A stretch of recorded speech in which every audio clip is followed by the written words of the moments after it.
दुजे नाही शिवा रामा नाही भेद ऐसे देव तेहि सिद्ध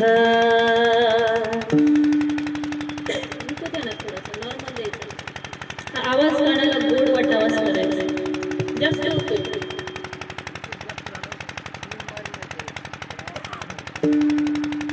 शिवा रामा नाही भेद ऐसे देव तेहि सिद्ध दोघे देव एक पाही दोघे देव एक पाही तया ऐक्य दुजे नाही जणी म्हणे आत्मा एक जणी म्हणे आत्मा एक सर्वा घटी तो व्यापक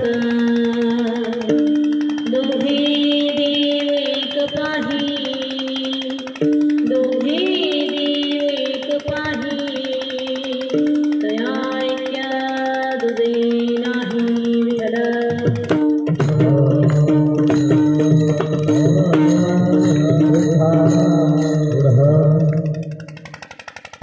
वक्रतुंड महाकाय सूर्यकोटि समप्रभा निर्विघ्नं कुरु मे देव सर्वकार्येषु सर्वदा गुरुर्ब्रह्मा गुरुर्विष्णु गुरुर्देवो महेश्वरा गुरुर्साक्षात् परब्रह्मा तस्मै श्री गुरुवे नमः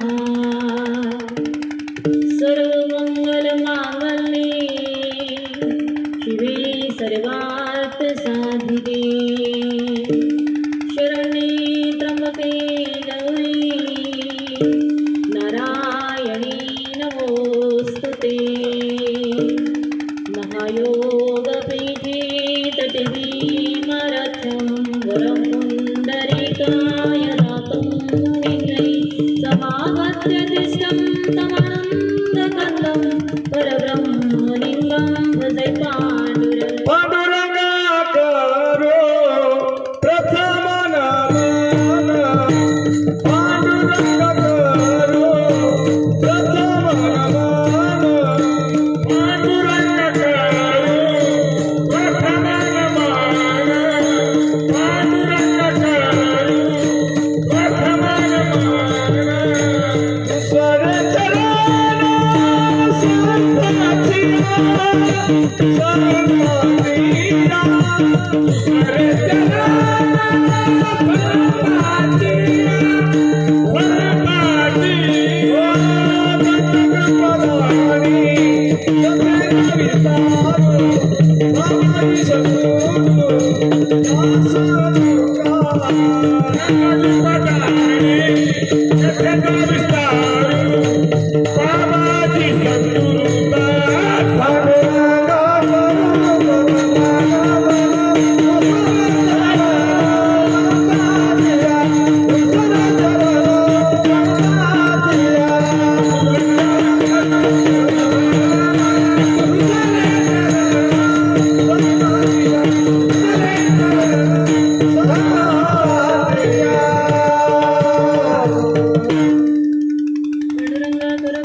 दुसरे चरण संतांच्या त्यांच्या कृपादाने कथेचा विस्तार बाबाजी सद्गुरू दास तुका जयांचे केले स्मरण होय सकळ विद्येचे अधिकरण तेची वंद श्री चरण श्री गुरूंचे ते नमस्कारो मी आता मस्तक हे पायावरे मस्तक हे पायावरे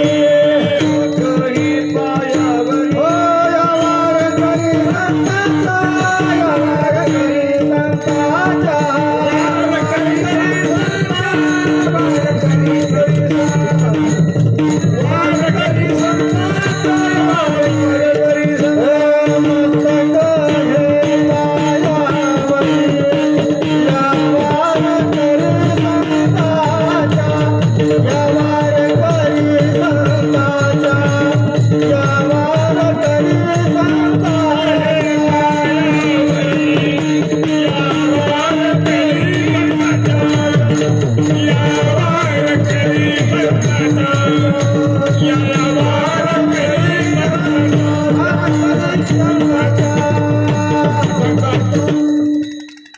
मस्तक हे पायावरी या वारकरी संतांच्या. ओम नमो ज्ञानेश्वरा करुणा कर दयाळा. तुमचा नगर लादलो पवन झालो चराचरी विठ्ठल.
एकदा सिस्टम लावली ना हलवू नका.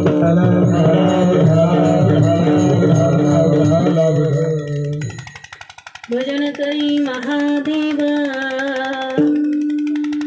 राम पूजी सदा शिव. दोघे देव एक पाही थोडं विकू द्यायचं. तया ऐक्य दुजे नाही माई बापा हो. प्रस्तुत प्राप्त समय सेवेकरता निवडलेला अभंग. भगवंताच्या लाडक्या भक्त. भगवंत ज्यांच्याशी बोलत होते, ज्यांच्याबरोबर चालत होते, ज्यांना कामामध्ये मदत करू लागत होते, ज्यांच्याशिवाय भगवंताचंही मन रमत नव्हतं, अशा संत श्रेष्ठ जनाबाई. या जनाबाईंचा 4 चरणाचा हरी आणि हराची एकरूपता सांगणारा अभंग आहे. विठ्ठल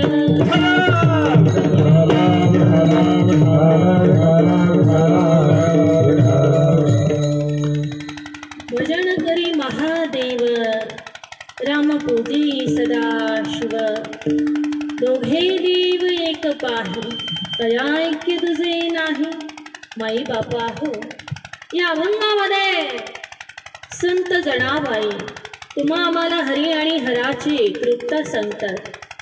आणि ही एकरूपता सांगत असताना म्हणतात की भजन करी महादेव रामपूजी सदाशिव. देवादिदेव महादेव काय करतात तर ते आपल्या आराध्य दैवतेचं भजन करत असतात. पुढं जनाबाई म्हणतात दोघे देव एक पाही तया ऐक्य तुझे नाही माई बापा हो. पंढरीचा पांडुरंग परमात्मा आणि तुमच्या आमच्या समोर विराजमान झालेला देवादिदेव महादेव हे दोघे देव एकच आहे. दोघांमध्ये भेद अजिबात नाही आणि आपणही त्यांच्यामध्ये भेद करायचा नाही का? कारण शिवामध्ये रामामध्ये अजिबात भेद नाही माई बापा.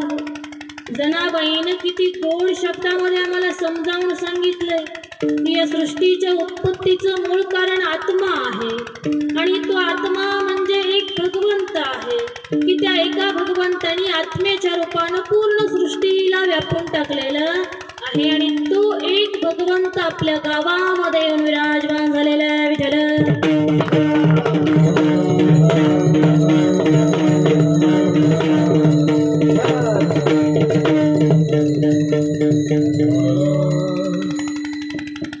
माई बापा हो. सेवेला सुरुवात करण्या अगोदर थोडासा परिहार द्यायचा तो असा की आपल्या गावामध्ये चालू असलेला अखंड हरिनाम सप्ताह व भागवत कथा ज्ञानयज्ञ 16 वर्ष चौथे. 4थ्या वर्षातली 5व्या दिवसाची सेवा आमच्या वाट्याला आलेली आहे. नवे तर उपस्थित ग्रामस्थ, आयोजक, नियोजक मंडळी, भक्त मंडळी, भजनी मंडळी या सगळ्यांच्या वतीनं आजच्या दिवसाची आम्हाला सेवा करण्याची संधी दिली म्हणून सगळ्यांना मनापासून धन्यवाद. त्याचप्रमाणे या सप्त्याचे जे मार्गदर्शक आहेत ते श्री हभप सचिन आबा लावणीकर, त्यांनाही मनापासून धन्यवाद. त्याचप्रमाणे माई बापा हो या ठिकाणी ज्यांच्या मुखातून तुम्ही भागवत ऐकता ते श्री हभप धोंडीबा महाराज निर्वळ रोहिना. त्याचप्रमाणे ज्ञानेश्वरी पारायण नेतृत्व जे करतात ते हरिभक्त पारायण कडाजी महाराज शेंबडे घोणसी आणि आपल्या सगळ्यांचे लाडके मृदंगाचार्य ज्यांची आणि आमची भेट गेल्या वर्षी झालेली होती. माई बापा हो महाराज आमच्या इकडे आलेले होते. माणे महाराज मनापासून धन्यवाद तुम्हाला. आणि चौकदार बाबा श्री हभप काशीनाथ महाराज गिरी, त्यांनाही मनापासून धन्यवाद. त्याचप्रमाणे उपस्थित असणारे सर्व गायनाचार्य श्री हभप परतूर आणि मंठा तालुक्यातील सर्व गायनाचार्य वादक मंडळी उपस्थित राहतील, अर्थात राहिले, त्यांना मनापासून धन्यवाद. त्याचप्रमाणे विनेकरी, काकडा भजन करणार सगळ्यांना मनापासून धन्यवाद. माई बापा हो खरं तर सप्ताह मामांचा आहे, गजर मामांचा होतोय, सिस्टीमही मामांची आहे. म्हणून सिस्टीमवाले दादा तुम्ही सुंदर सिस्टीम देता, तुम्हालाही मनापासून धन्यवाद. खरं तर हा सप्ताह त्यांच्या मार्गदर्शनाखाली चालू आहे. माई बापा हो आपल्या सगळ्यांचे आदरणीय हरिराम भाऊ माने, जिल्हा परिषद सदस्य जालना तथा सभापती परतूर तालुका, त्याचप्रमाणे कोंडीभाऊ अण्णा माने अर्थात भाऊ आणि अण्णाच्या मार्गदर्शनाखाली चालू असलेला अखंड हरिनाम सप्ताह, याकरता भाऊ आणि अण्णांना पुन्हा एकदा मनापासून धन्यवाद आणि सेवेला सुरुवात.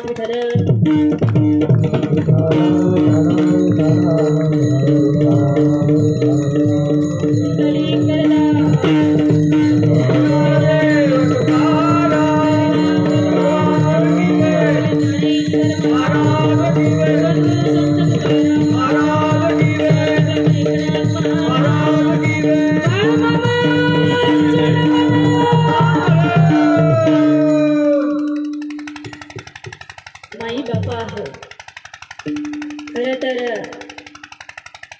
आजची सेवा आमच्या वाट्याला आली हे आपल्या सगळ्यांचं आमच्यावर असणारं प्रेम आहे आणि त्या प्रेमाला मामांच्या कृपेची जोड आहे म्हणून ही सेवा आमच्या वाट्याला आलेली आहे. मला वाटतंय आज या ठिकाणी लेकींची संख्या जरा जास्तच आहे. बरोबरीनं दररोजच असते. या लेकी आज जास्त आहेत तर रोजच असतात ना. का जास्त असतात खरं सांगू, या ज्या लेकी आहेत की नाही माई बापा हो, या लेकींवर संतांचा खूप जीव आहे, खूप प्रेम आहे. या लेकी म्हणजे संतांच्या लाडक्या लाडकी लेक ही संतांची, लाडकी लेक ही संतांची, लाडकी लेक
लाडकी लेक मी संतांची हो, लाडकी लेक मी संतांची, लाडकी लेक मी संतांची हो, लाडकी लेक मी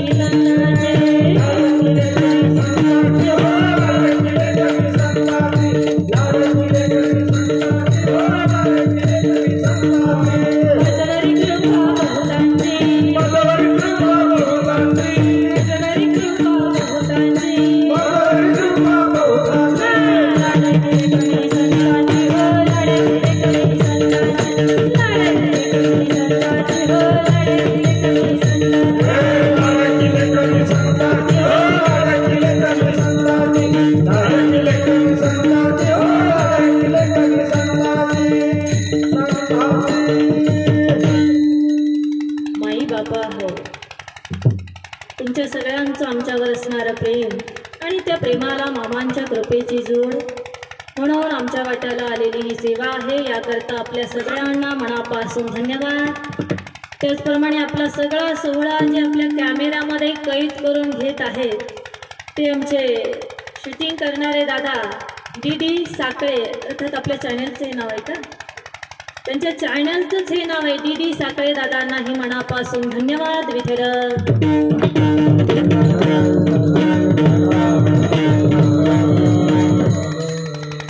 खरं सांगू का माई बापा हो, माझ्या बाबतीत असं आहे की नाव घ्यायच्या जास्त नादी लागत नाही। काय होतं, एकाचं घेतलं की दुसऱ्याचं राहतं, चुकून राहतं, काय ते मुद्दाम ठेवलं जात नाही, पण चुकून राहतं, पण एक जणच राहिलं तर त्यांना वाईट वाटतं। मला वाटतं की आपल्याकडून कुणाच्याही हृदयाला दुःख होता कामा, तर याकरता आपण त्याच्या जास्त नादी लागत नाही। पण असं देत विचारलं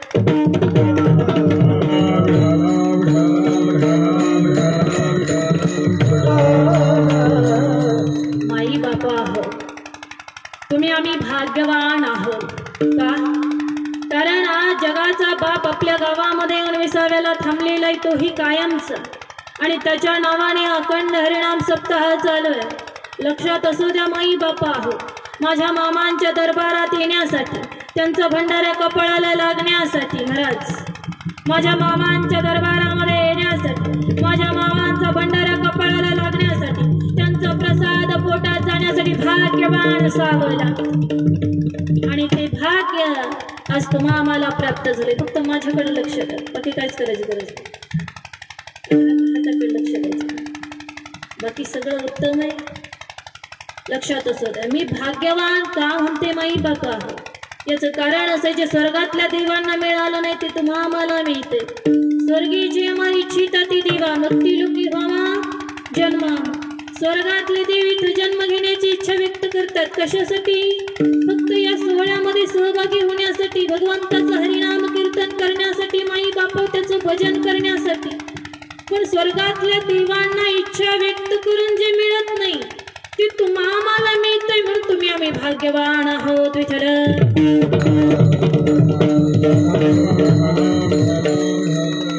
माई बापा हो, आज सप्त्याचा 5वा दिवस आहे, ते बंद पडलंय बघा, आणि या दिवशी आपण संत जनाबाईचा अभंग निवडलेला आहे की त्या अभंगामध्ये संत जनाबाई तुम्हा आम्हाला हरी आणि हराची एकरूपता सांगतात।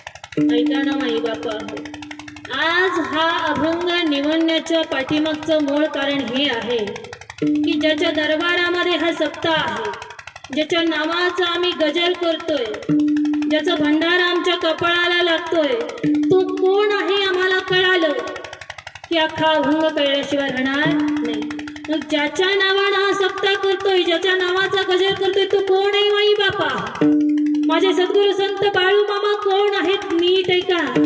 पंढरेश पांडुरंग परमात्म्याचं आराध्य दैवत, कैलासीचे राणी, पार्वती मातेचे पती, आदि पूजनीय गणपती बाप्पा आणि कार्तिकेय यांचे पिता, नंदिकेश्वराचे स्वामी, देवांचे देव महादेव, भूता वेताळांचे अधिपती, अनाथांचे नाथ, गरिबांचे वाली, भक्तांचे कैवारी, जे या सृष्टीची निर्मिती करतात, जे या सृष्टीचा सांभाळ करतात, जे या सृष्टीचा संहार करतात, या सृष्टीतील प्रत्येक जीवाला भुलवणाऱ्या मूळ मायेला सुद्धा ज्यांच्या आज्ञेचं पालन करावं लागतं ते ब्रह्मा म्हणजे सद्गुरू संत बाळूमामा।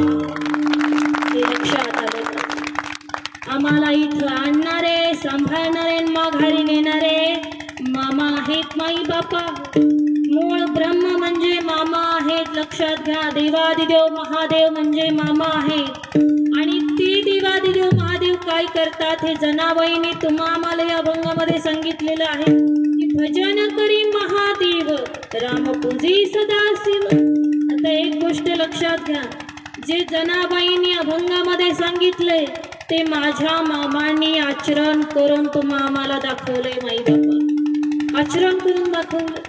नीट ऐका, 1937 सालामध्ये घडलेली घटना आहे की 1937 साली सद्गुरू संत बाळूमामा कोल्हापूरचे रावबहादूर पवार साहेब आणि जयराम पाटील यांच्यासह एकूण 18 जण मिळून पंढरपुराला आले होते. पंढरीमध्ये आल्यानंतर सगळ्यांनी चंद्रभागेचं स्नान केलं, पुंडलिकरायाचं दर्शन घेतलं, गेली पांडुरंगाच्या दर्शनाला. पांडुरंगाचं दर्शन घेतलं, श्रींच्या चरणाचं दर्शन घेतलं आणि मामांसहित हे 18 जण मंदिरातून बाहेर आले. मंदिरातून बाहेर आल्यानंतर हे 18 जण पांडुरंगाच्या मंदिराच्या पाठीमागच्या बाजूला काही वेळ थांबले. तिथं थांबल्यानंतर ते सगळ्यांनी बघितलं की पांडुरंगाच्या मंदिरातून एक 60-65 वर्षाचा वृद्ध पळतच बाहेर आला.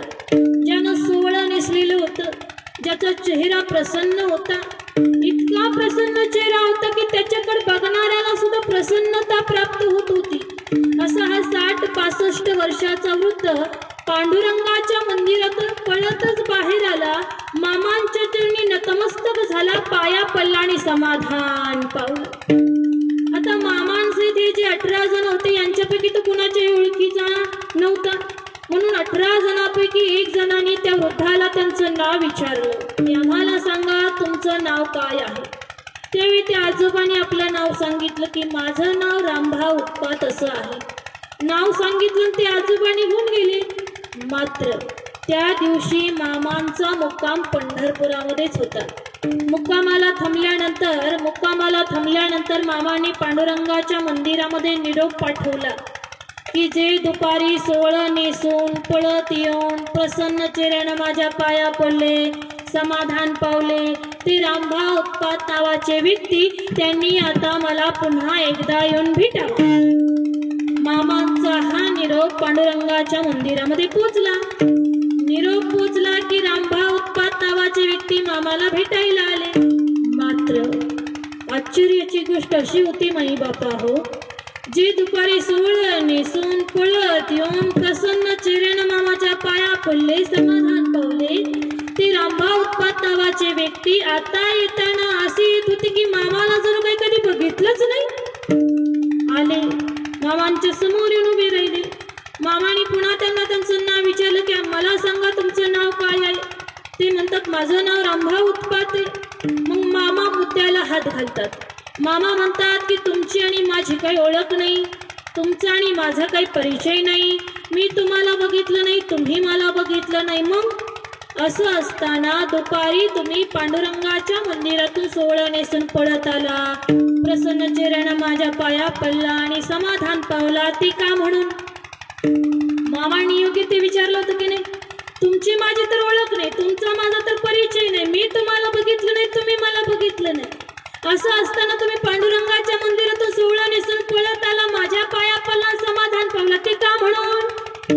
त्याच्यावर ते रामभाऊ उत्पात नावाचे व्यक्ती मामाला म्हणतात की मामा तुम्ही हे काय बोलता हेच मला कळत नाही. तुम्ही पांडुरंगाच्या मंदिरातून सोवळं नेसून पळत आलो, तुमच्या पाया पडलो, समाधान पावलं. अहो मी एका पंढरीनाथाखेरीज कुणाच्याही पाया पडत नसतो आणि तुम्ही काय म्हणताय की मी पांडुरंगाच्या मंदिरातून पळत आलो, तुमच्या पाया पडलो, समाधान पावलो.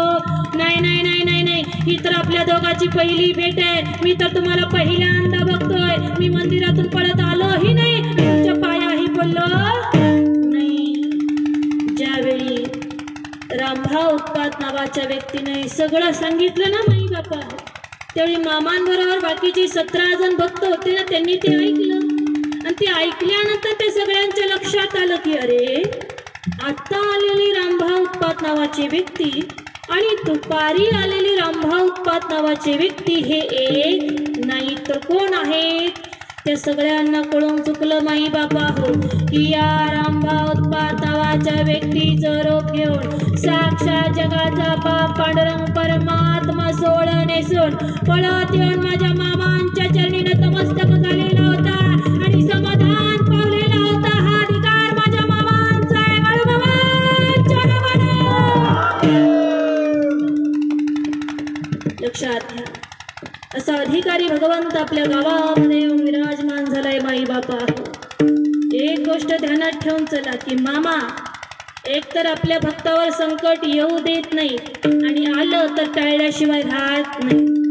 जर भक्तावर संकट आलं तर मामा भक्ताची संकटातून सुटका करायला धावून येतात माई बापा. थोडंसं विको द्या दादा. संकटात बाळ मामा येत धावणी, संकटात बाळ मामा येत धावणी, हाताची डोरी घेऊन घेऊन, हाताची डोरी घेऊन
एकतर मामा भक्तावर संकट येऊ देत नाहीत आणि आलं तर टाळल्याशिवाय राहत नाही. ऐका ना, पंढरपुरामध्ये मुक्काम केल्यानंतर दुसऱ्या दिवशी मामांसहित 18 जण गोपाळपुराला गेले. आता गोपाळपुरामध्ये जनाबाईचं मंदिर आहे, गोपाळाची मूर्ती आहे, जनाबाईचं जातं आहे, गोधडी आहे, अनेक ऐतिहासिक वस्तू आहेत माई बापा हो त्या ठिकाणी. मामांसहित 18 जण सगळं काही बघत बघत बघत चाललेले होते. पण सगळं बघत जात असताना त्यांनी एक दृश्य बघितलं की जनाबाईच्या मंदिरातून एक 70 वर्षाची म्हातारी बाहेर आली. त्या म्हातारीच्या अंगावर फाटकी साडी होती माई बापा हो. ती म्हातारी आली अशी मामांच्या चरणी नतमस्तक झाली, पाया पडली. आता ती म्हातारी कोण होती, मामाच्या पाया का पडली हे मामांना माहिती होतं, पण मामांबरोबर असणाऱ्या बाकीच्या भक्त मंडळीला हे माहिती नव्हतं. म्हणून मामा खड्या आवाजामध्ये त्या म्हातारीला म्हणतात, ए म्हातारे, तू माझ्या का म्हणून पाया पडलीस बरं? काय म्हणतात मामा की म्हातारे, तू माझ्या का म्हणून पाया पडलीस बरं? त्याच्यावर ती म्हातारी मामांना म्हणते की अरे, पूर्वी श्रीकृष्ण आला होता गोपाळांना घेऊन, त्याच्यावर आता तूच आला एवढ्या सगळ्या लोकांना घेऊन, म्हणून मी फक्त तुझ्या पाया पडली, दुसऱ्या कुणाच्या पाया पडली नाही का? कारण ती कुणी साधी सुडी म्हातारी नव्हती, ज्यांचा अभंग आज आपण सेवेसाठी निवडलेला आहे. अशा भगवंताच्या लाडक्या भक्त, भगवंत ज्यांच्याशी बोलत होते, ज्यांच्या बरोबर चालत होते, ज्यांना कामामध्ये मदत करू लागत होते, ज्यांच्याशिवाय भगवंताचंही मन रमत नव्हतं, अशा संत श्रेष्ठ जनाबाई होत्या, ज्या 70 वर्षाच्या म्हातारीचं रूप घेऊन माझ्या मामांच्या चरणी नतमस्तक झालेल्या होत्या आणि समाधान पावलेल्या होत्या.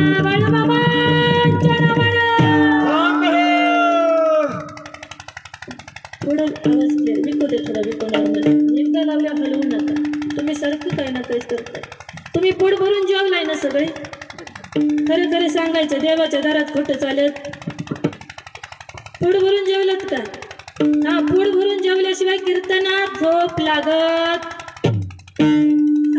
पोट भरून जेवणच कीर्तनाला यायचं, त्याशिवाय ढुलका लागत?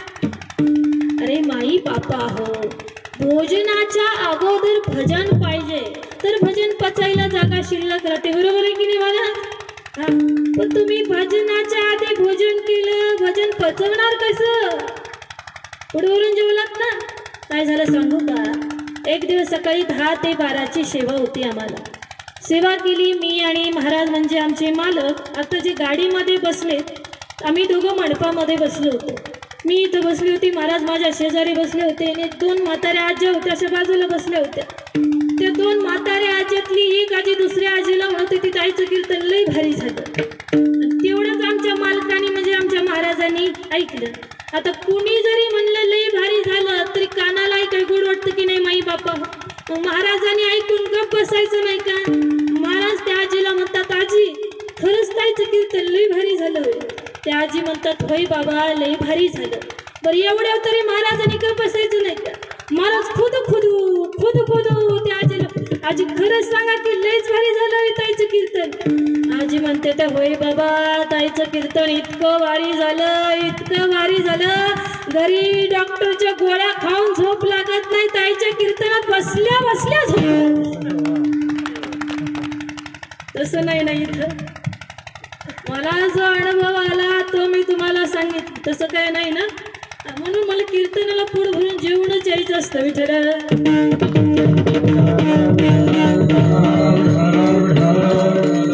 आई बापा, आम्हा सगळ्याला एक गोष्ट माहिती बघा की मामा पावसाळ्याच्या आरंभी आपल्या बकऱ्या घेऊन कर्नाटकाच्या भागामध्ये जायचे. त्याही वेळी गेले, चारणी झाली, पुन्हा आदमापुराला माघारी आले. बकऱ्या तळावरती सोडल्यान मामा पंढरीच्या वारीला गेले. आता पंढरीच्या वारीला गेल्यानंतर दुसऱ्या दिवशी पहाटे 4 वाजता मामांचा पांडुरंगाला अभिषेक चालू होता. पहाटेची वेळ आहे, वातावरण अगदी शांत असं आहे. मामांचा पांडुरंगाला अभिषेक चालू आहे आणि हा अभिषेक चालू असताना मामा खड्या आवाजामध्ये पांडुरंगाला बोलतात. काय म्हणतात मामा पांडुरंगाला? तर मामा म्हणतात की ए काळ्या विठ्या, एवढ्या दुरून मी मुद्दाम तुझ्या दर्शनाकरता इथपर्यंत आलो आणि तू माझ्या घरावर दरोडा पडू देतोस वय? काय म्हणतात मामा? ए काळ्या विठ्या, एवढ्या दुरून मी मुद्दाम तुझ्या दर्शनाकरता इथपर्यंत आलो आणि तू माझ्या घरावर दरोडा पडू देतोस वय? तर मामा पांडुरंगाला असे का बोलले? मामाच्या वाक्याचा अर्थ काय हे त्यावेळी मामांजवळ असणाऱ्या कोणालाही कळालं नाही. पण ज्यावेळी मामा पंढरपुरातली सगळी कामं उरकून आदमापुराला माघारी आले, तळावर जाऊन पोहोचले, त्यावेळी चहा पाणी झालं की तळावरचे भक्त मामाला सांगू लागले की मामा, ज्या दिवशी ज्या पहाटे तुमचा पांडुरंगाला अभिषेक चालू होता ती मध्यरात्र उलटून गेल्यानंतर तळावर दरोडा पडला होता. दरोडेखोरांनी अनेक चांगल्या बकऱ्या आणि मौल्यवान वस्तू चोरून नेण्याची पूर्णपणे तयारी केली होती. पण मामा काय झालं माहिती नाही, देव जाणे की दरोडेखोरांनी सगळं जिथल्या तिथं ठेवलं. दरोडेखोर आहे असे पळून गेले. ज्यावेळी तळावरच्या भक्त मंडळींनी मामाला हे सगळं सांगितलं ना, त्यावेळी पंढरपुरामध्ये अभिषेक चालू असताना मामांच्या जवळ जे भक्त होते त्या सगळ्यांच्या लक्षात आलं की मामा पांडुरंगाला असे का बोलले? ए काळ्या विठ्या, एवढ्या दुरून मी मुद्दाम तुझ्या दर्शनाकरता इथपर्यंत आलो आणि तू माझ्या घरावर दरोडा पडू देतोस वय? त्यावेळी त्या सगळ्यांना कळून चुकलं माई बापा हो की मामा पांडुरंगाला असे का बोलले, मामाच्या वाक्याचा अर्थ काय. मामा पांडुरंगाला असे बोलले म्हणूनच मौल्यवान वस्तू आणि मुक्या जनावरांच्या जीवाचं रक्षण झालं असा हा माझा कृपाळू भगवंत आहे. लक्षात घ्या, जो मेंढी माऊलीसारख्या मुक्या जनावरांपासून तुमच्या आमच्यासारख्या चालत्या बोलत्या सजीव माणसांपर्यंत सगळ्याच्या सुखाचा विचार करतो, प्रत्येकाला पाहिजे ते देतो, मागाल ते देतो, आमचा संसार सोन्याचा करतो. लक्षात घ्या माई बापा, आम्हाला पाहिजे ते देणारा हा भगवंत, आम्हाला मागल ते देणारा हा भगवंत. आपल्या दरबारामध्ये आलेल्या एकाही भक्ताला मामा रिकाम्या हाताने माघारी पाठवत नाहीत, हे लक्षात असू द्या. आम्हाला पाहिजे ते देतात मामा, आम्हाला मागल ते देतात मामा, आमचं जीवन उजळून टाकतात मामा, आमचा संसार सोन्याचा करतात माई बाप. नवे नवे जगाचा संसार सोन्याचा करतात. पण नीट ऐका, आम्हाला मागल ते देणारा, आमचं जीवन उजळून टाकणारा, आमचा संसार सोन्याचा करणारा माझा भगवंत स्वतः मात्र स्मशानामध्ये राहतो. या ठिकाणी आमच्या मनामध्ये एक प्रश्न येतो की नाही हो, की आमचा भगवंत स्मशानामध्ये राहून नेमकं करतो तरी काय?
भजनकारी महादेव रामपूजी सदाशिव. जनाबाईनं किती सोपं आम्हाला समजावून सांगितलं माई बापा, किती गोड समजावून सांगितलं की सद्गुरु संत बाळमामा म्हणजे देवादिदेव महादेव आहेत. आणि ते देवादिदेव महादेव काय करतात तर जनाबाई म्हणतात भजन करी महादेव रामपूजी सदाशिव. म्हणजे जनाबाईंनी आम्हाला समजावून सांगितलं की देवादिदेव महादेव हे आपल्या आराध्य दैवतेचं भजन करत असतात. मग मामा आपल्या आराध्य दैवतेचं भजन करतात, तुम्ही आम्ही केलं पाहिजे की नाही सांगा बरं? आमचा भगवंत आराध्य दैवतेचं भजन करतो, तुम्ही आम्ही केलं पाहिजे की नाही? केलं पाहिजे ना. एखादा सगळ्यांनी हात वर घेऊन टाळी वाजवायची, थोडासा विकव द्या दादा. श्रीराम जय राम जय जय राम, श्रीराम जय राम जय जय राम.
माझ्या मामाकडे कोणत्या गोष्टीची कमी आहे माई बापा? का म्हणून घेतलं त्यांनी साधारण धनगराचा अवतार? का म्हणून रानोमाळ फिरली माझी मामा? काय गरज होती त्यांना रानोमाळ फिरून बकरे राखायची? काय गरज होती तंबू मध्ये राहायची? का केलं सगळं दिवाण आहे सगळं माई बापा? कशासाठी? फक्त तुमच्या आमच्या या जगाच्या कल्याणासाठी. देह कष्ट विधी परोपकारी, देह कष्ट विधी परोपकारी,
जगाच्या कल्याणा संतांच्या विभूत देह कष्टविती परोपकारी. फक्त तुमच्या आमच्या कल्याणाकरता आमच्या सुखाकरता जगाचा बाप आपल्या गावामध्ये विसाव्याला थांबलाय माई बापा. आमच्यासाठी आलाय तो, आमच्या सुखासाठी आलाय तो. कारण कृपाळ आहे माझा भगवंत, दयाळ आहेत माझे मामा माई बापा. किती कृपाळ आहेत माझे मामा. ऐका ना की मामांनी अनेक वेळा आपलं स्वरूप आपल्या भक्ताला दाखवण्याचा प्रयत्न केलेला आहे. नूतन गंधर्व नावाचे एक मामांचे महान भक्त होऊन गेले बघा, ज्यांचं गायन चांगलं होतं आपल्या महाराजांसारखं सुंदर असं गायन होतं, म्हणून त्यांना नूतन गंधर्व म्हणायचे. गायन चांगलं असल्यामुळे त्यांना काय म्हणायचे? नूतन गंधर्व. मग मामांची पालखी मामांचं तळ एकदा या नूतन गंधर्वाच्या बहिणीच्या शेतात कापसी या गावामध्ये होता. आता ही गावाची नावं कर्नाटकाच्या भागातली आहेत, आपल्यासाठी थोडीशी नवीन आहेत माई बापा हो, पण मामांचं चरित्र आम्हाला पूर्ण समजलं पाहिजे, बरोबर आहे की नाही? मग मामांची पालखी नूतन गंधर्वाच्या बहिणीच्या शेतात कापसी या गावामध्ये होती. त्यांच्या बहिणीचं नाव बेबीताई असं होतं. मामांनी या बेबीताईच्या शेतामध्ये तळ ठोकला आणि जोराचा पाऊस आला. ठकठक काळा रान होतं माई बापा. जोराचा पाऊस झाल्यामुळे गुडघाभर चिखल झाला. गुडघाभर चिखल झाला म्हणून मामांसहित तळावरचे सगळे भक्त ते चिखलातून बाहेर पडू लागले. पण ते चिखलातून बाहेर पडताना सगळ्याचे पाय गुडघाभर चिखलामध्ये बुडत होते. सगळ्याच्या पायाला चिखल लागत होता. सगळ्याच्या अंगावर जे कपडे होते त्याच्यावर चिखलाच्या राडीचे टिपकेही उडत होते. सगळे ज्या चिखलातून चालत होते त्या चिखलातून मामा सुद्धा चालत होते. पण मामाच्या चालण्यावर नूतन गंधर्वाचं लक्ष होतं. तुमच्या लक्षात येतंय ना? देवाच्या चालण्यावर त्यांच्या भक्ताचं लक्ष होतं की नूतन गंधर्वानी बघितलं ज्या चिखलातून सगळे चालतात त्या चिखलातून मामाही चालत आहेत. मग त्या चिखलातून चालताना सगळ्याचे पाय गुडघाभर चिखलात बुडालेले आहेत. सगळ्याच्या पायाला चिखल लागलेला आहे. सगळ्याच्या अंगावर जे कपडे आहेत त्याच्यावर चिखलाच्या राडीचे टिपकेही उडालेले आहेत. मात्र मामा सुद्धा त्याच चिखलातून चालतात. पण नूतन गंधर्वानी बघितलं की मामाच्या पायातील कोल्हापुरी चपलेला थोडा सुद्धा चिखल लागलेला नाही. मामाच्या अंगावर जे पांढरं शुभ्र असं धोतर होतं त्या धोत्रावर चिखलाच्या राडीचा एकही टिपका उडालेला नाही. नूतन गंधर्वानी बघितलं की मामा जणू काय धरतीवरून अध्यान्तरी चालत. आपल्या भक्तानं आपल्याकडे बघितलं हे मामानं बघितलं. लक्षात येते ना? आपल्या भक्तानं आपल्याकडे बघितलं हे मामानं बघितलं.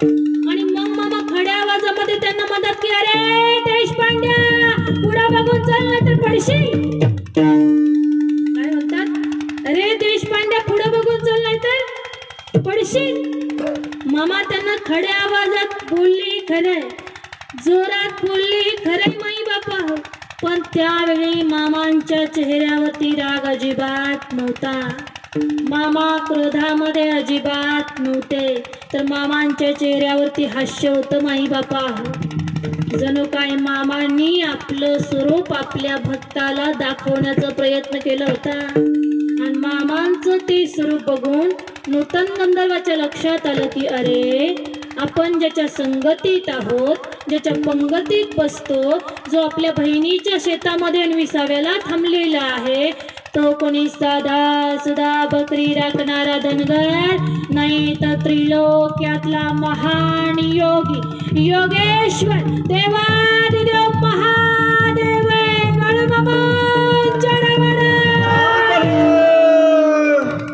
त्यावेळी नूतन गंधर्वांना कळून चुकलं की मामा म्हणजे देवादिदेव महादेव आहे.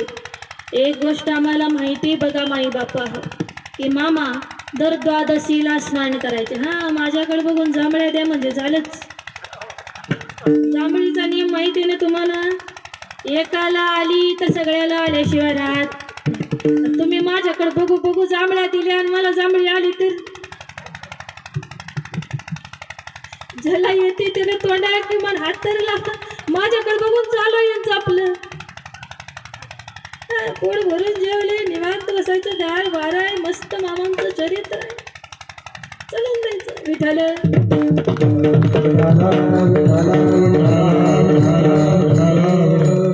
नीट ऐका माई बापा हो, आम्हाला माहिती की मामा दर द्वादशीला स्नान करायचे आणि स्नान केलं की तंबूमध्ये असलेल्या सगळ्या देवाची पूजा करायची.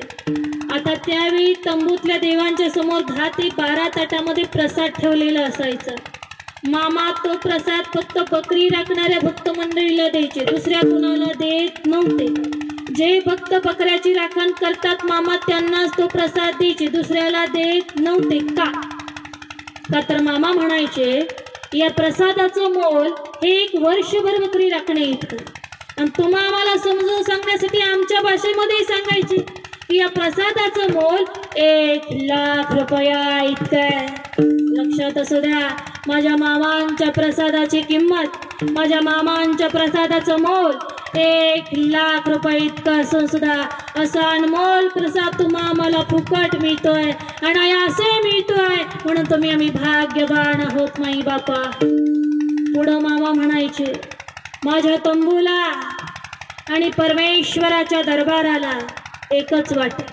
काय म्हणायचे, माझ्या तंबूला आणि परमेश्वराच्या दरबाराला एकच वाटे. कोणती, तर माझ्या भगवंताचं नाम. माई बापा माझ्या देवाचं नाम, माझ्या भगवंताचं नाम हे तुम्हा आम्हाला त्याच्यापर्यंत घेऊन जाणारं साधन आहे, मार्ग आहे. हे देवाचं नाव ज्याच्या मुखामध्ये असतं ना त्याच्या पापाचा ऱ्हास होतो आणि पुण्य वाढत जातं. हे देवाचं नाव ज्याच्या मुखामध्ये असतं ना त्याचं पुण्य इतकं वाढतं की त्याची गणना पुण्याची गणना कोण करी, पुण्याची गणना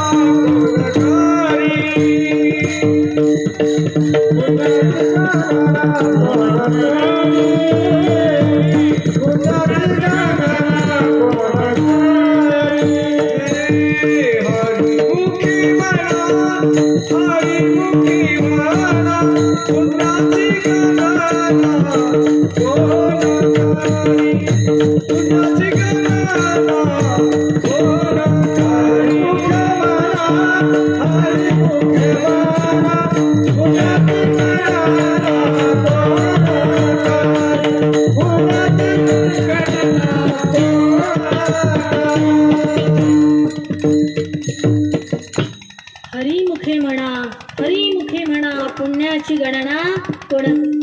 हे देवाचं नाम ज्याच्या मुखामध्ये ना माई बापा त्याचं पुण्य इतकं वाढतं की त्याची गणनाच करता येत नाही. आणि एकदा जर का पुण्य वाढलं तर माझे मामा त्या भक्ताचा उद्धार केल्याशिवाय राहत नाही. असं हे आमचा उद्धार करणारं आमचं पुण्य वाढवणारं, आम्हाला भगवंतापर्यंत नेऊन पोचवणारं देवाचं नाम तुम्ही आम्ही घेतलं पाहिजे की नाही सांगा बरं. तुम्ही म्हणाल ताई खरं आहे, आम्हाला सुद्धा माहिती की नामस्मरण केल्यामुळे आम्ही देवापर्यंत जातो, आमचा उद्धार होतो, आमचं जीवन उजळून निघतं, आम्हाला माहिती आहे. मग प्रश्न असा आहे की आम्हाला सुद्धा देवाचं नामस्मरण करावं असं वाटतं, पण नेमकं कोणत्या देवाचं करावं हेच कळत नाही. विठ्ठलाचं करू का महादेवाचं करू? विठ्ठलाचं केलं तर महादेव रागाला जाईल आणि महादेवाचं केलं तर विठ्ठल रागाला जाईल. आम्ही विचार करतो दोघांनी रागाला जाण्यापेक्षा कोणाचंही नामस्मरण करायला. पुढचं पाठ आहे तुमचं का झोपल्या नाही ना? तसं काय सगळ्यांनी डोळे झाकून घेतले तर मला दिसत नाही अंधारामध्ये. मी दिसते का सगळ्याला? बोला ना. काय महिला मंडळ आपली पार्टी पडू द्यायची नाही. मग दिसते का मी तुम्हाला दिसले तर तुम्ही जागेच आहे. दिसते ना? जोरात गजर करा बाळू मामा.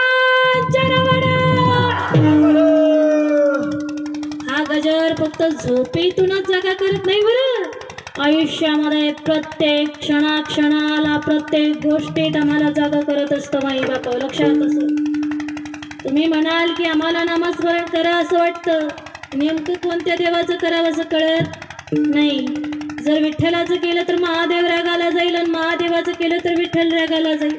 मग आम्ही विचार करतो की दोघांनी रागाला जाण्यापेक्षा कोणाचंही नामस्मरण करायला नको. म्हणजे गाडी मार्गावर चालायच्या आधीच पंक्चर, थोडी पंक्चर करायची की गाडी मार्गावर चालायच्या आधीच पंक्चर आता झाली.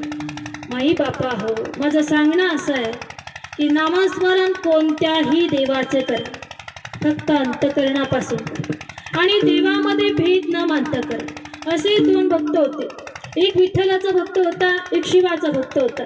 शिवाचा भक्त शिवाची मती सांगायचा आणि विठ्ठलाचा भक्त विठ्ठलाची मती सांगायची. शिवाचा भक्त म्हणायचा बघ माझा शिव कसा ध्यानस्थ बसून आपल्या भक्ताची वाट पाहतो. लगे विठ्ठलाचा भक्त म्हणायचा बघ माझा विठ्ठल विटेवर समचरण ठेवून विटेवर हात ठेवून स्मित हास्य करत आपल्या भक्तांची वाट पाहत बसलेला. लगे शिवाचा भक्त म्हणायचा बघ माझा शिव ध्यानस्थ बसून सृष्टीचा संसार चालवतो. लगे विठ्ठलाचा भक्त म्हणायचा बघ माझा विठ्ठल विटेवर उभा राहून सृष्टीचा संसार चालवतो. दोघांचा वाद चालायचा, काही केल्या दोघांचा वाद मिटत नव्हता. म्हणून एक दिवस विठ्ठलाचा भक्त शिवाच्या भक्ताला म्हणतो, हे बघ रोज रोज तुझ्याशी वाद घालाय काय मेरी कामा. काय म्हणतो? रोज रोज तुझ्याशी वाद घालाय काय मेरी कामा नाही, एकदाची तुझ्या शिवाची महती मला सांगून टाक. त्यावेळी शिवाचा भक्त शिवाची महती सांगतो. थोडा विको दे. तो म्हणतो जय देवा जय देवा जय देवा जय देवा जय शिव मातंडा हरी मदन मलारी तुझी प्रचंडा. जय देवा जय देवा जय देवा जय देवा जय शिव मातंडा हरी मदन मलारी तुझी प्रचंडा.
शिवाच्या भक्तानं शिवाची मती सांगितली, पण आता विठ्ठलाचा भक्त तरी काय गप बसणार आहे का? नाही. तो सुद्धा विठ्ठलाची मूर्ती सांगतो. तो म्हणतो अधरम अधरम वदनम मधुरम नयनम मधुरम आसितं मधुरम हृदयं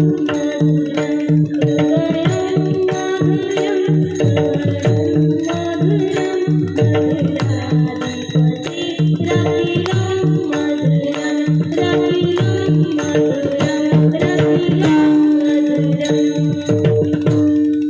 मला सांगा, अशी जर का वडाचढीनं मती सांगितली तर वाद मिटल का वाढल? वाघाडीकर बोला, वडाचढीनं केल्या वाद मिटतो का वाढतो? माहिती नाही तर सगळ्याला माहिती म्हणून गप्प आहे. वडाचढीने केल्यानंतर वाद मिटत नसतो, वाढत असतो. म्हणून त्या दोघांचा वाद मिटलाच नाही, वाढला. याकरता पुन्हा एक जण विठ्ठलाची मूर्ती सांगू लागला, एक जण शिवाची मूर्ती सांगू लागला. म्हणून आता नीट ऐका, म्हणून त्या दोघांसहित या सृष्टीतील प्रत्येक जीवाच्या अंतकरणामध्ये लागलेला हरी आणि हराच्या भेदाबद्दलचा वाद मिटवण्यासाठी आमच्या संत जनाबाईंनी अभंग लिहिला. आणि त्या अभंगाच्या दुसऱ्या चरणामध्ये सांगितलं, दोघे देव एक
तया ऐक्य दुजे नाही.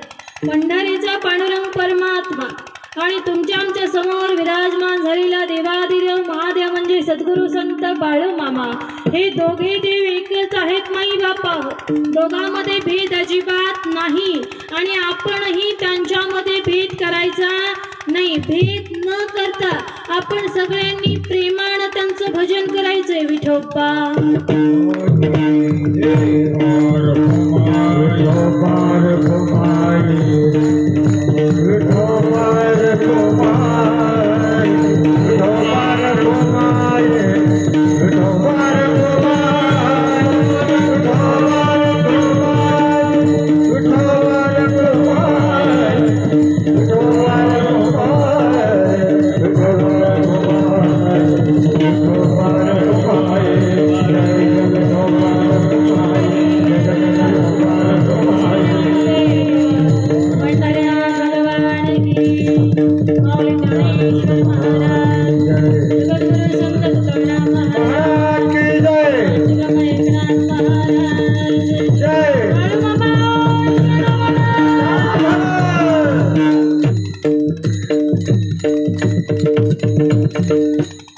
सगळ्यांनी आपापले हात वर घ्यायचे.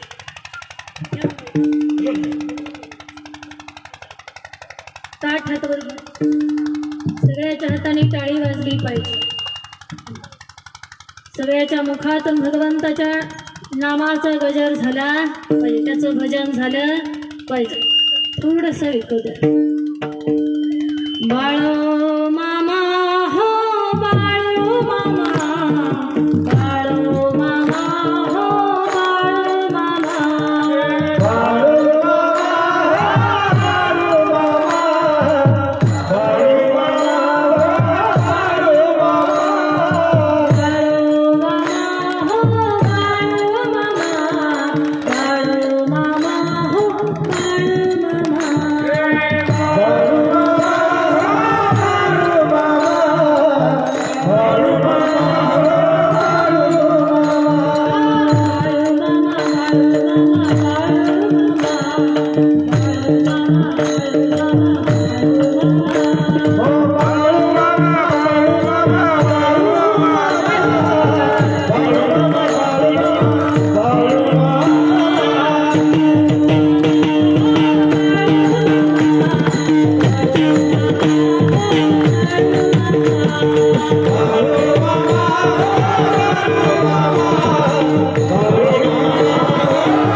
हे भजन हा गजर म्हणजे तुमचं आमचं जीवन आहे.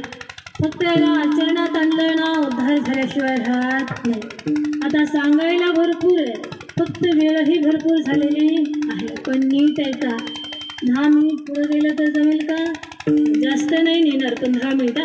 आपल्याला मामांचा भंडारा उत्सव साजरा करायचा आहे. 26 तारखेला मामांची भंडाऱ्याची यात्रा भंडारा उत्सव झालेला आहे आदमापुरामध्ये. तसं आपल्या गावामध्ये अखंड हरिनाम सप्ताह चालू आहे. आनंदाची गोष्ट आहे, उत्सवाची गोष्ट आहे. म्हणून मामांचा भंडारा उत्सव आपल्याला या गावामध्ये साजरा करायचा आहे. पण नीट आहे का माई बापा की मामा ज्यावेळी सत्यवान मातेबरोबर बकऱ्या राखत होते त्यावेळी मामाने काळ्या रंगाचा बैल पाळलेला होता.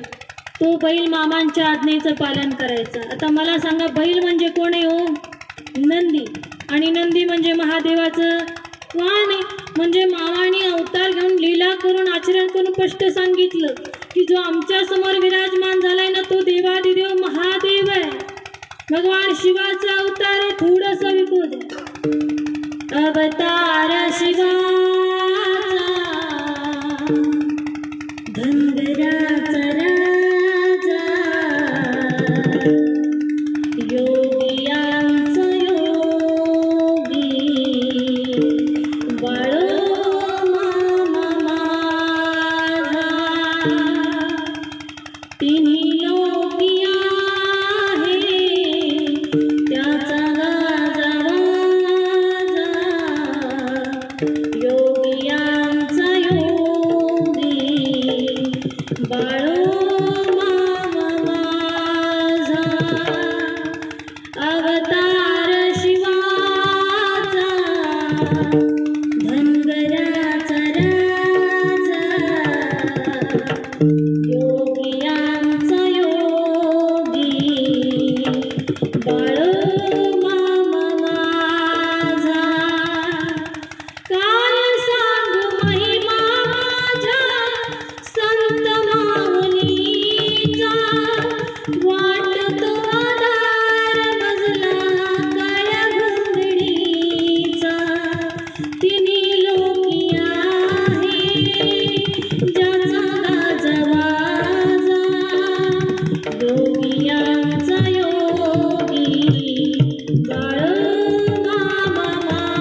नवे नवे तर भगवान शिव म्हणजे माझे मामा आहेत, माई बापा आहेत.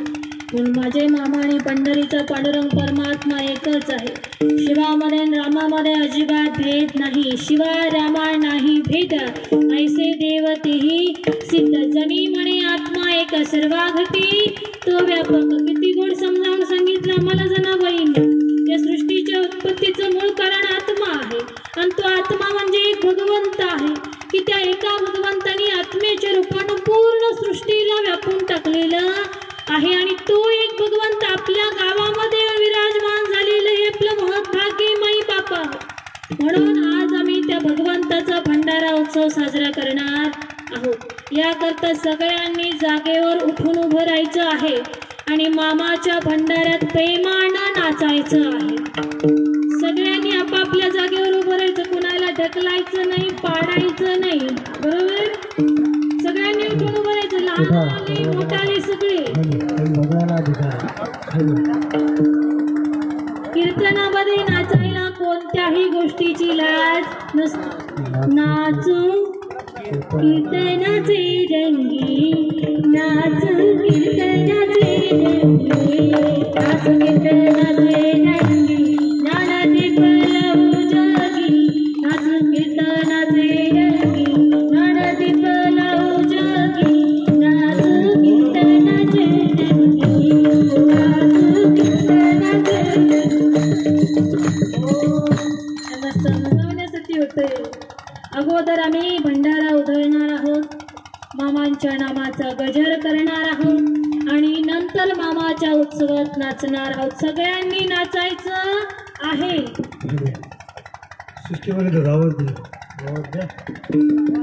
हात वर करून गजर करायचे. बाळू मामा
बसायचं नाही, तुम्ही नाचलेला नाही, माझं लक्ष सगळ्यांकडे आहे.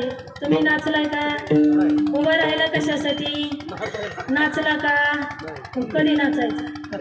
तुम्ही नाचला तर नाहीतर असंच. ज्याला फुगडी खेळायची त्यानं खेळायची. इकडे आई, कोणाला पाडायचं नाही, ढकलायचं नाही. न पाडता न धक्का लावता ज्याला फुगडी खेळायची त्यानं खेळायची. लहान आली मुलं इथं या सगळे, तुम्ही इथं नाचायचं, इथं फुगडी खेळायची. बाबा तुम्हाला फुगडी खेळायची तर तुम्ही सुद्धा खेळू शकता, फक्त कुणाला पाडू नका. आई ज्याला फुगडी खेळायची त्यानं खेळायची. कॅमेरावाले दादा कैद करून घ्या त्यांची फुगडी तुमच्या कॅमेऱ्यामध्ये. कोण कोण कशी फुगडी खेळते दिसतंय तिथं बरं. हा, नीट खेळा, पाडू नका कुणाला. थोडासा विकू द्या दादा. सगळ्यांना अधिकार आहे. आम्ही जर का भगवंताच्या रंगामध्ये रंगून गेलो ना, भगवंत आमच्या रंगामध्ये रंगून जात असतं. माई बाबा जनाई मुक्ताई नेसल्या रे समील करी, जनामध्ये विठोबा खेळत फुगडी. जनाई मुक्ताई नेसल्या रे समील करी, जनामध्ये विठोबा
खेळत फुगडी.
आठवली का ओवी? मला वाटते तरुण मंडळीला ही जजोडीची नक्कीच आठवली असेल. पण आता जी ओवी मी गाणार आहे ना, ती सगळ्याला आठवणार आहे, आवडणार आहे. का तर ती मामाला सुद्धा आवडते. कोणती? सुंबराने मांडल हा, सुंबराने मांडल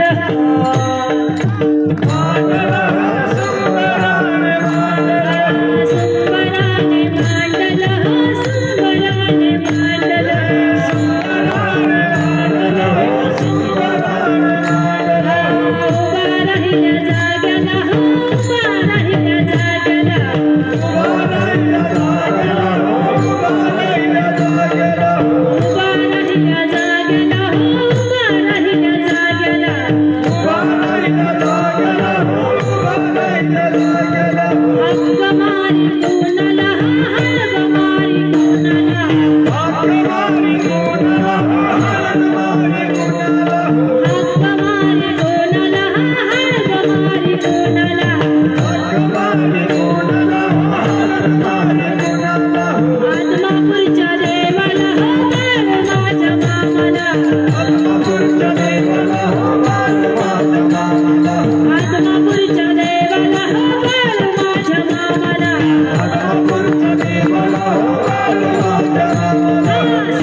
केलं तर देव आपल्या प्रसन्न होतो. जर देव आपल्या प्रसन्न झाला तर आमचा भाग्योदय झाल्याशिवाय राहत. पण त्याला जे आवडतं ते आपण केलं पाहिजे, त्याची भक्ती केली पाहिजे. आता सांगायला भरपूर आहे पण वेळ पण भरपूर झालेली आहे. पण जाता जाता आपल्या सगळ्याला एक विनंती आहे की आम्ही नातेपुते शहरामध्ये जो पुणे पंढरपूर हायवे आहे बायपास, त्याच्या नजीक जमीन घेतलेली आहे. त्या ठिकाणी श्री संत सद्गुरू बाळूमामा वारकरी शिक्षण संस्था मुली आणि मुलांची शिवाय मामाच्या मंदिराचं काम चालू आहे. काम शेवटच्या टप्प्यामध्ये आहे. काम पूर्ण होत आलेलं आहे पण काम मोठं आहे, जबाबदारी मोठी आहे.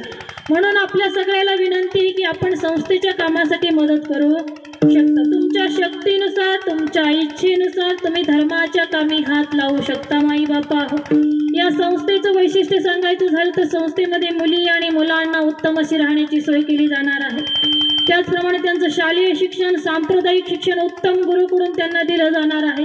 तसंच या लेकरांच्या शरीर स्वास्थ्याची काळजी घेतली जाणार आहे. यांना उत्तम आहार दिला जाणार आहे. आहारामध्ये गावरान गाईचं दूध आणि बदामापासून बनवली जाणारी थंडाई या लेकरांना देण्यात येणार आहे. शिवाय त्यांच्या बुद्धीचा आणि शरीराचा योग्य विकास व्हावा याकरता त्यांच्याकडून दररोज योगा अर्थात व्यायाम करून घेतला जाणार आहे. आपल्या मुलीचं मुलाचं भविष्य उत्तम घडावं, आपली लेकरं सुसंस्कृत व्हावी, हाच याच्या पाठीमागचा शुद्ध हेतू आहे. याकरता आपल्या सगळ्याला विनंती केली. संस्था 1 जूनला चालू होते. माई बापा हो, ॲडमिशन चालू आहे. आम्ही 1ली पासून ग्रॅज्युएटपर्यंतच्या मुली घेतोय, 1ली पासून 9वी 10वी पर्यंतची मुलं घेतोय. जर कुणाला इच्छा असेल तर तुम्ही तुमच्या मुलीचं मुलाचं नाव नोंद करू शकता. आपल्या लेकरांच्या भवितव्यासाठी केलेला हा छोटासा प्रयत्न आहे. याकरता आपल्या सगळ्याला ही विनंती केली. पुन्हा एकदा सगळ्यांना मनापासून धन्यवाद. माई बापा हो, या सगळ्यांनी गोड अशी साथ दिली, यांच्यासाठी जोरात टाळ्या वाजवा. जेवलाय ना, जोरात वाजवा. आपल्या सगळ्यांसाठी एकटे टाळ्या वाजवतात आमचे माने महाराज, त्यांच्यासाठी जोरात टाळ्या वाजवा. हे सगळं ज्यांच्यामुळे चांगलं वाटलं ते सिस्टीमवाले दादा, त्यांच्यासाठी जोरात टाळ्या वाजवा. ज्यांच्यामुळे हा सगळा सोहळा आम्हाला बघायला मिळतोय, आमच्या पत्रामध्ये पुण्य पडतंय, ते अण्णा आणि भाऊ, त्यांच्यासाठी जोरात टाळ्या वाजवा. ज्यांनी सोहळा आपल्या कॅमेऱ्यामध्ये कैद करून घेतला ते सिस्टीमवाले दादा, चॅनेलवाले दादा, त्यांच्यासाठी जोरात टाळ्या वाजवा. हे बरं आहे ना, हे पटतंय ना, सगळ्यासाठी जोरात. आणि ज्याने जीव तोडून सांगितलं त्याच्यासाठी माफ करा माई बापा. आज आम्हाला या ठिकाणी सेवा करण्याची संधी दिली, पण सगळ्यांना मनापासून धन्यवाद. केलेली सेवा माझ्या मामांच्या चरणी अर्पण करते आणि सेवेला पूर्ण विराम देते. ज्ञानेश्वर